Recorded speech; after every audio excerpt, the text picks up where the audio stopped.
Chicos, vamos a calcular el EDO, el estado de oxidación de los hidruros no metálicos o hidrácidos. En este video vamos a ver cómo se determina el estado de oxidación de los hidruros. ¿Qué son los hidruros? Compuestos inorgánicos, donde aquí ya no está el oxígeno, sino el elemento central es el hidrógeno. Entonces hay hidruros no metálicos, llamados hidrácidos también, o hidruros metálicos, que ese es otro grupo. Entonces vamos a partir por los hidruros no metálicos. ¿Qué quiere decir? El hidrógeno unido a un metal. El más conocido, el ácido clorhídrico del estómago. Otro hidruro, por ejemplo,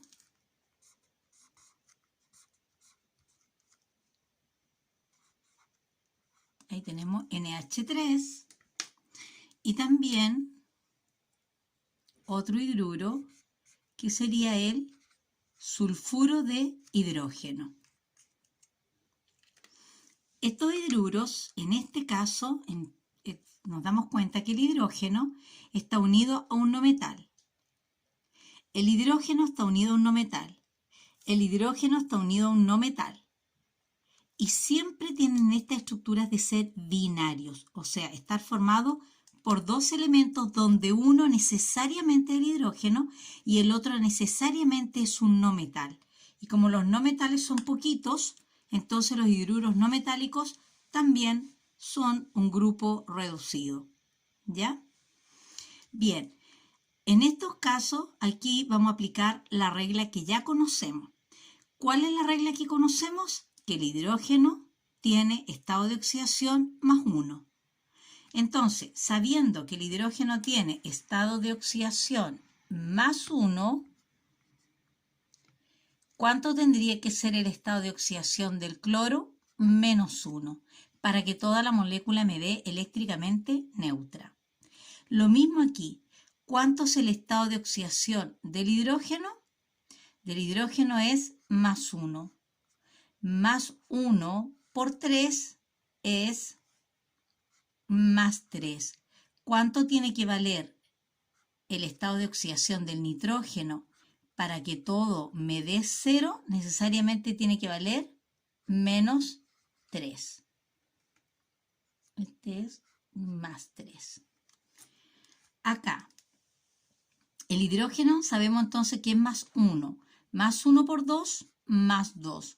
¿Cuánto tendrá que valer el estado de oxidación del azufre para que me dé 0? ¿Cuánto me tiene que valer? Menos 2. Menos 2 por 1, menos 2, más 1 por 2, por donde yo parta me tiene que dar lo mismo porque la multiplicación es conmutativa, más 2 me va a dar 0. Más 2 me va a dar 0. ¿Ves? Entonces todo me tiene que dar eléctricamente neutro. Aquí lo vamos a cambiar más 1. ¿Ves? Para que quede más claro. Más 1 por 3, más 3. ¿Más cuánto me tiene que dar? 0, necesariamente menos 3. Entonces, muy fácil. ¿Cómo vamos a determinar el hidruro, o sea, el estado de oxidación de los hidruros no metálicos o hidrácidos? Sabiendo que el estado de oxidación del hidrógeno es 1. Ahora, ¿cómo se llaman estos? Se puede llamar cloruro de hidrógeno, nitruro de hidrógeno, sulfuro de hidrógeno. ¿Pero por qué lo conocemos como ácido clorhídrico? Porque cuando estos hidruros no metálicos están en solución acuosa, disueltos en agua, pasan a llamarse hidrácidos. Y ahí ya no se llama cloruro de hidrógeno, sino que se llamaría ácido clorhídrico. Ácido sulfídrico. ¿Ya? Eso sería. Vamos a ver ahora cómo determinar el estado de oxidación de los hidruros metálicos. Si en el caso de arriba el hidrógeno estaba unido, combinado con no metales, en este caso son compuestos inorgánicos donde el hidrógeno se va a combinar con un metal.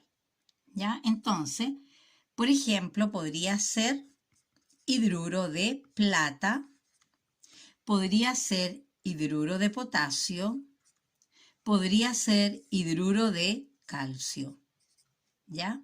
Y aquí sí que vamos a tener harto cuidado. En este caso, solo en los hidruros metálicos, el hidrógeno entra en una regla de excepción, donde ya no va a ser su estado de oxidación más 1 como en todos los demás, sino que en este caso el estado de oxidación del hidrógeno es menos 1.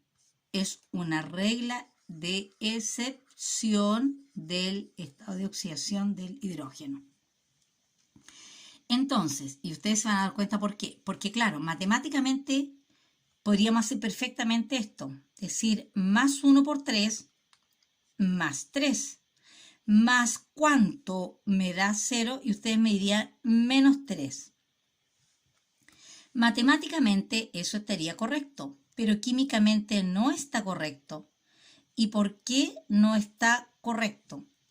Porque el hidrógeno es un elemento más electronegativo que los metales. Más electronegativo quiere decir que tiene mayor capacidad de atraer electrones, entonces no podría quedar positivo. Químicamente sería errado. Entonces la excepción es que en este caso, en los hidruros metálicos, el hidrógeno será menos 1.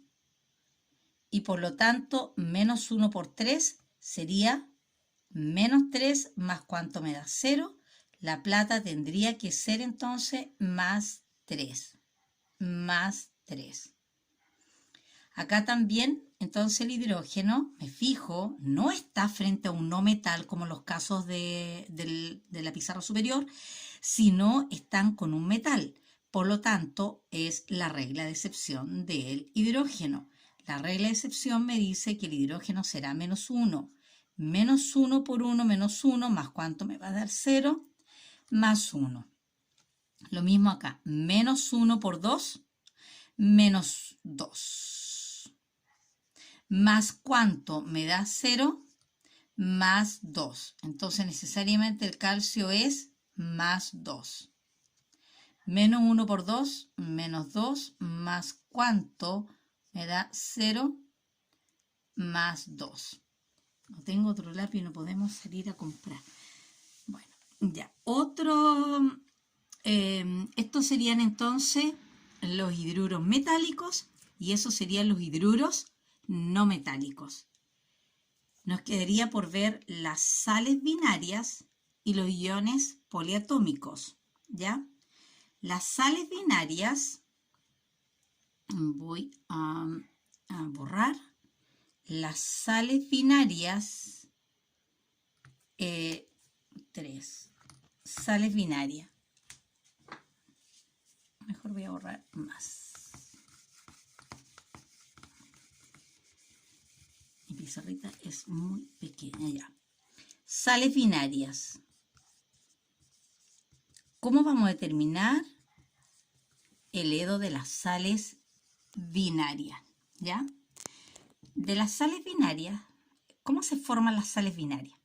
Las sales binarias se forman por la combinación química entre un metal, siempre tiene que ser un metal, más un no metal del grupo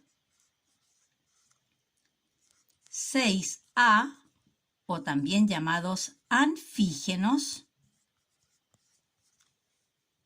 ¿cuáles serían?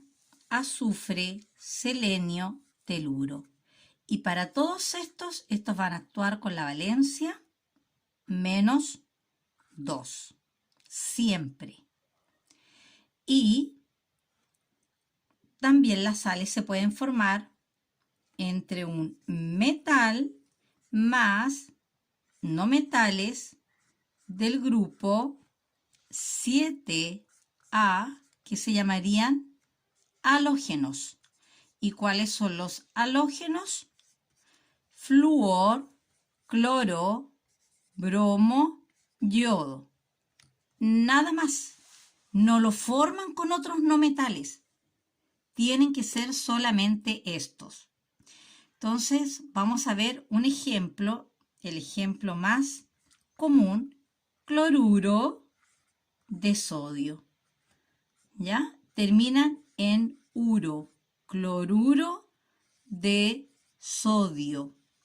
Si es yodo, yoduro de sodio. Si es bromo, bromuro de sodio. Si es cloro, cloruro de sodio. Si es flúor, fluoruro de sodio. ¿Ya? Entonces, si el azufre, selenio y teluro actúan con valencia -2, los halógenos flúor, cloro, bromo y yodo van a actuar con todos este grupito, va a actuar con EDO o estado de oxidación -1. ¿Ya? Entonces el estado de oxidación de todos esos es -2 y el estado de oxidación de acá es -1, que también equivale a su valencia. Por eso delante decía valencia, pero eso es un poquito más complejo de explicar. Pero equivale a la valencia. Pero ese es el estado de oxidación. Entonces, vamos a tener algunos ejemplos arriba entre sales binarias que sean entre un metal, por ejemplo, sodio y azufre, sulfuro de sodio. ¿Ya? Voy a colocar acá. Telurio de calcio. Estoy ocupando ese. Seleniuro de cobre. Seleniuro de cobre. ¿Ya? Bien, seleniuro de cobre, mira eso, y también voy a colocar este otro acá. Seleniuro de cobre, así, con 2 aquí y con nada, ¿ya? O sea, nada quiere decir 1. Aquí voy a colocar un 2. Ya, entonces, veamos. Acá sería, el azufre sería -2, porque es lo que yo sé. -2 por 1, -2. Más cuánto me da 0, claramente +2. Y se da lo mismo que hay un 2 como subíndice. Entonces, como es un subíndice que es 2, me está diciendo que esta carga, que es el estado de oxidación, lo tengo que repartir en 2. Entonces, si la reparto en 2, lo tengo que dividir. ¿Ya? ¿Qué divido? Este 2 lo tengo que dividir en ese 2. Entonces me va a quedar +2 dividido en 2, me queda +1. ¿Cuánto es el estado de oxidación del sodio? +1. Veamos acá. El teluro, que yo sé que eso sería es -2, teluro, telurio, sería -2. Para que todo me dé 0, ¿cuánto tendría que valer el calcio? +2. Aquí, en el seleniuro de cobre, ¿cuánto tendría que valer el selenio? -2. -2 por 1, -2. Para que me dé 0, tiene que valer el cobre +2. Todo se cumple, que tienen todo hasta aquí hemos visto que todo se cumple la regla en todos los compuestos que me tiene que dar eléctricamente neutro, 0, ¿ya? Y otro ejemplo acá podría ser con un metal, fluoruro de potasio. El fluoruro sería -1 y por lo tanto -1 por 1, -1, más cuánto me da 0, +1, potasio +1. Entonces cualquiera de estos no metales unido a un metal. Entonces, si sabemos el estado de oxidación de estos no metales y la estructura de una sal, que es diferente a todo lo demás, ¿ya? Por eso es que es nomenclatura, es la estructura de compuestos inorgánicos. Lo que tenemos que saber es que el halógeno, siendo -1, podemos calcular cualquier metal que esté al lado. Veamos, por ejemplo, aquí. vamos a anotar bromuro. ¿Ya? Ahí. Bueno, bromuro, ahí. En níquel podemos encontrar varios casos. Bromuro de níquel 2, bromuro de níquel 3 también. Entonces decimos, el bromo, ¿cuánto es? Menos 1. Menos 1 por 2, menos 2. Más ¿cuánto me da 0? Más 2. El níquel es más 2. Y químicamente se cumple que siendo un metal, sea positivo, estamos diciendo que pierde en el fondo esos electrones para unirse al bromo, y al perderlo quiere decir que tiene menor electronegatividad. Por eso es que en los hidruros metálicos el hidrógeno necesariamente debe ir con carga negativa. Ahí es una excepción, porque de lo contrario matemáticamente sería correcto, me da 0, pero químicamente, científicamente muy incorrecto. Bien, hasta aquí chicos este video de EDO para sales binarias, hidruros metálicos, hidruros no metálicos. Nos quedarían los iones poliatómicos y algunas otras especificaciones.